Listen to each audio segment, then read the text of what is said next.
Paki-like na lang po ang ating channel, subscribe at pakipindot na po ang notification bell para updated po kayo sa susunod na mga video. Isang magandang araw na naman po ang ating bati para sa ating mga subscriber, sa ating mga silent viewer at sa ating mga kaibigan. Shoutout po sa inyo, Boss Sydney, Boss Trevor, Boss Julius, Boss Fidel, Boss Gerald, Hener Autoblog at Pelps TV. Shoutout po sa inyo at mabuhay po kayo. Ang ipapakita naman po natin ngayon ay kung paano yung tamang pagtatali ng fishing line sa ating mga reel para po ito ay maging matibay. Yan, panoorin po ninyo. Simple lang po yan. At sigurado po na pag nakita ninyo yung pamamaraan ay alam na po ninyo kung paano ito gawin sapagkat napakasimple po. Pero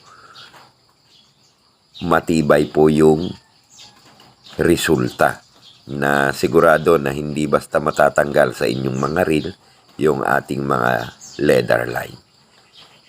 Kaya para po doon sa mga anglers na nagnanais matutuhan ito, panoorin lang po ninyo yung ating full video at meron pa po yung bonus sa bandang hulihan. Yan. Kita naman po ninyo. Simple lang. Nagbilog lang tayo tapos pinaikot. Yan lang po yung simpleng paraan pero matibay po yung magiging resulta niyan. Yan. Babatakin lang. Tapos hihilahin. Okay na po yan. Kaya para po doon sa mga ka-angler natin na hindi alam yung paraan ng matibay na pagtatali, panoorin lang po ninyo yung ating video at sigurado po papakinabangan po ninyo ito. Yun, ganun lang kasimple. Putulin lang natin yung lumabis na dulo tapos pwede na natin pulunin yung leather line para sa ating pagse-set up sa ating pagpipishing. Yung ganun lang kasimple, mga idol. Meron pa pong isang paraan ng pagtatali niyan na ipakikita rin po natin sa inyo sa bidyong ito. Antabayanan lang po ninyo. Ayan, tingnan po ninyo kung ano yung naging resulta. Yun, yung naitali natin, ay matibay po talaga yan. At kahit anong mangyari, hindi matatanggal yan. Yan, ganun lang pong kasimple ang ating pagtatali na sana ay nakuha nyo kung paano. Yan. Paki-share na lang po at paki-subscribe yung ating munting channel. Ito po yung San Pablo Anglers TV. Para po sa ganitong mga video ay maging updated po kayo. At sigurado po na mas marami pa kayong matututunan. Another one. Ito pa po yung isang paraan kung paano yung matibay na pagtatali ng fishing line sa ating mga reel. Tingnan lang po ninyo. Ayan. Ang ginamit naman po natin dyan ay yung tansi. Ayan. Tingnan po ninyo at simple din lang naman po yung gagawin natin. Pero matibay din po yung pagkakatali niyan at sigurado po na hindi basta-basta matatanggal kung hindi lang natin tatanggalin. Yan. Para po doon sa mga ka-anglers natin na baguhan o hindi pa alam yung ganitong mga bagay, sana po ay makatulong sa inyo ang bidyong ito. Shout out Boss Alelex dyan po sa Canada. Maraming salamat po sa suporta. Hindi lang po sa ating grupo, kundi dito rin po sa ating channel, San Pablo Anglers TV. Maraming salamat po, Boss Alelex. Yan, nakita naman po ninyo. Yun, binatak. hinigpitan. Yan. Pagka medyo pangita na okay, ibabatakin natin papunta naman doon sa spool ng reel para maging lock at hindi matanggal yung ating fishing line na ikinakabit. Yun. Kita na. Ibababa na lang natin yan para sumagad, maging matibay at hindi matanggal. Yan. Palagay ko pwede nang pulunin yung leather line at pwede nang iset up for fishing purposes. Yun.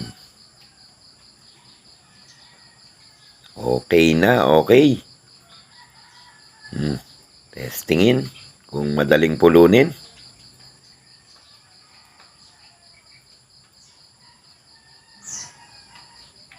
Pinuto lang yung sobra. Yan. Tingnan natin kung madaling pulunin. Yun. Okay. Maayos. Yan. Ito yung sinasabi ko sa inyo na bonus para malaman din ninyo yung napakadaling paraan kung paano magtali ng fishing hook.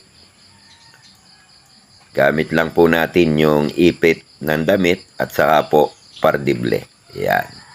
Sundan na lang po ninyo yung ating gagawin para makita po ninyo kung paano at pwede rin yung i-apply yan sa inyong pagtatali ng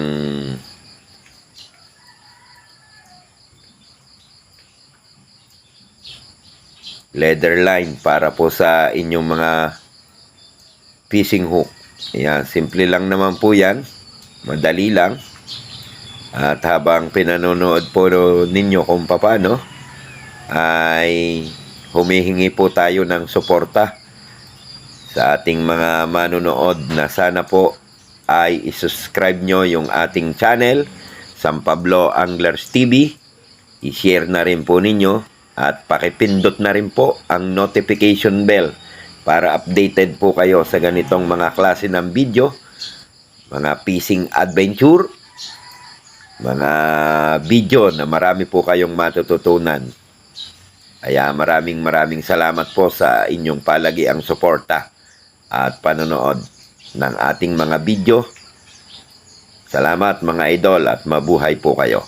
Panoorin na lang po ninyo yung bidyong ito hanggang sa dulo nang matutunan po ninyo yung ating mga simple hack na pwede po ninyong i-apply sa inyong pagsiset up ng inyong mga fishing equipment. Maraming salamat po. Ganun lang pong kasimple yung gagawin nyo.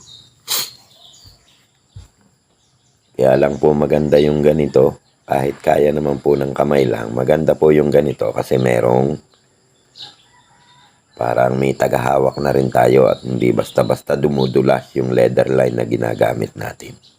O yung tansi. Yan. Yan. Medyo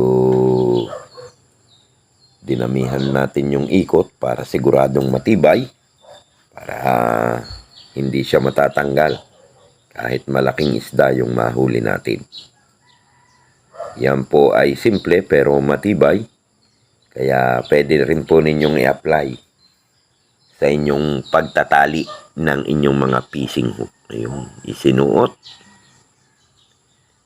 Batake na. Yun. Nilubog natin yung pardible para pagbatak natin ay bumitaw yung yan. Simple lang po yan. Simpleng-simple. Pero ang resulta ay maayos, matibay, at kapaki-pakinabang. Maraming salamat po sa ating mga nanood ng bidyong ito hanggang dulo. At sana po ay nakakuha na naman kayo ng mga idea na pwedeng magpadali sa inyong pagse-set up ng mga gamit natin sa ating fishing. Yan, maraming salamat po at mabuhay po kayong lahat. From San Pablo Anglers TV, yan po yung channel ng mga anglers. Maraming salamat po.